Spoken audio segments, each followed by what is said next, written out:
Bem, pessoal, então retornando à nossa aula de hoje, nós vamos falar um pouco sobre centro de massa e o seu movimento, né? Primeiro, a gente tem que entender que o centro de massa é uma parte do corpo, ou pode estar fora do corpo, que facilita em muito descrever o movimento do corpo em relação a essa posição.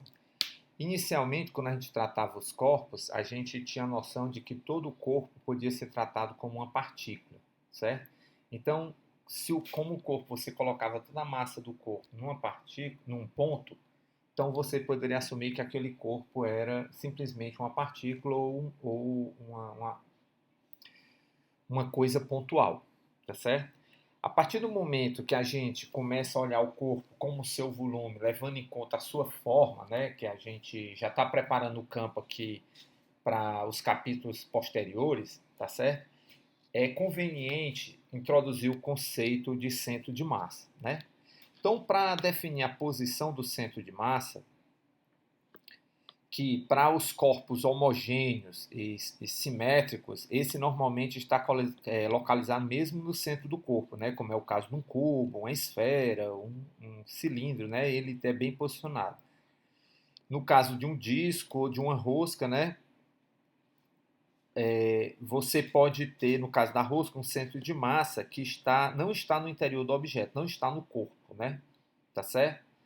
Então, o centro de massa, ele traz uma informação importante para a gente descrever o movimento de um corpo. Então, para calcular o centro de massa de um corpo, o que é que você faz? Você soma todas as massas, as partes do corpo e é multiplicado por suas respectivas posições, tá certo? No caso em x, y e z, e divide pela massa total. Então, M1, se você considera um corpo constituído de infinitas partes, então M1x1, M2x2, M3x2 mais infinito, né, até infinito, ou seja, somatório de I, MI, XI, ou seja, somatório pode ser limitado ou ilimitado, caso você queira, mais na frente a gente vai definir e tratar como integral, certo?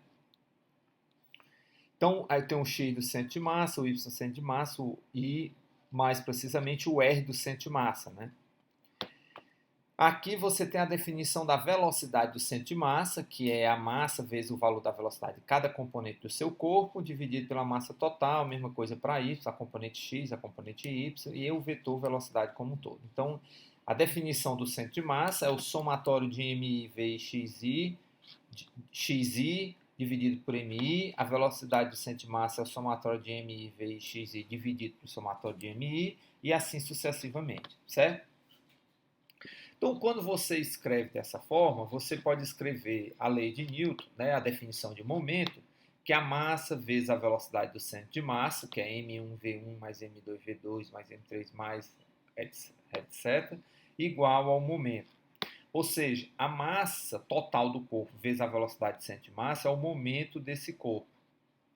Então, o momento linear total é igual à massa total multiplicada pela velocidade do centro de massa. Então, em alguns momentos, é mais fácil você descrever a trajetória do corpo olhando para o seu centro de massa.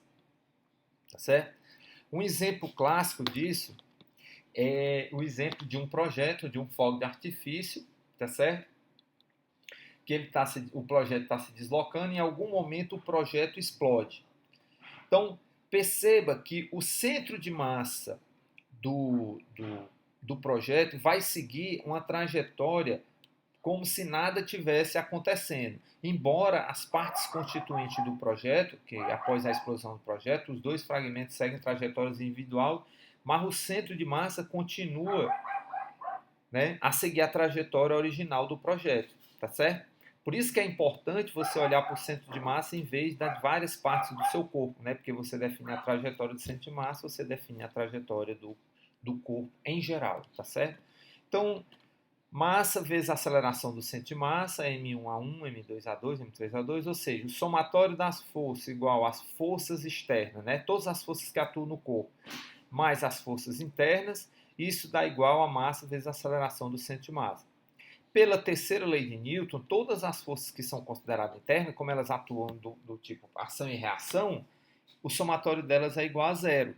Ou seja, você fica com simplesmente as forças externas igual à massa total do corpo, que é o somatório de todas as massas individual, vezes a aceleração do centro de massa. Então, quando forças externas atuam sobre um corpo ou sobre um conjunto de partículas, o centro de massa se move exatamente como se toda a massa estivesse concentrada nesse ponto e estivesse submetido a uma força igual à resultante de todas as forças que atuam sobre o sistema. Tá certo? Então, uma vez que a somatória das forças externas é igual a massa vezes a aceleração do centro de massa, eu posso escrever essa aceleração do centro de massa como uma derivada da velocidade do centro de massa com relação ao tempo. Posso incluir essa massa na minha derivada, né? Já que a massa aqui é constante, então dá isso aqui, dá dp dt, forças externas igual a dp dt, onde dp é o momento do centro de massa do seu corpo, tá certo? Então, isso é uma forma alternativa de você tratar o problema de corpos que viajam próximos ou com algum tipo de vínculo entre si através do seu centro de massa. Agora, por final, né, que é uma seção que é tida até como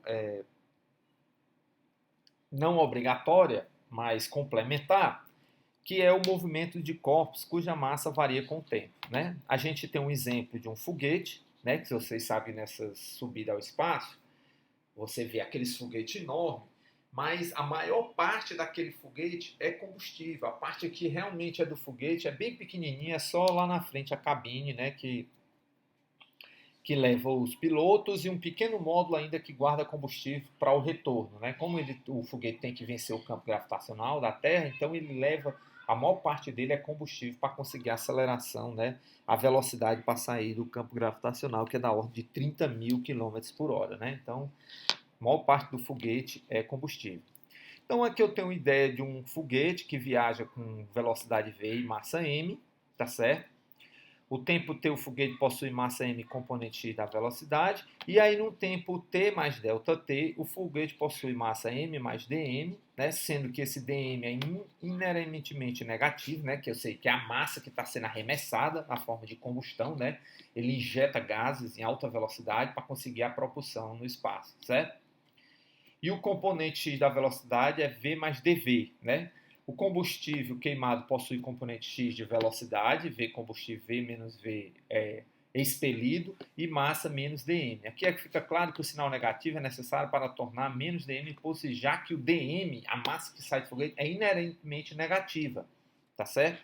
Então, expressando velocidade do combustível queimado, a velocidade do combustível é v mais menos a velocidade expelida, né? Porque como o combustível está andando junto com o foguete, tudo que é arremessado de um foguete ou de um carro em movimento, ela inicialmente tem uma velocidade igual à velocidade do carro. No caso do combustível do foguete, como ele tem uma explosão, ele é arremessado com uma velocidade a mais, que é a velocidade de expelir o gás, né?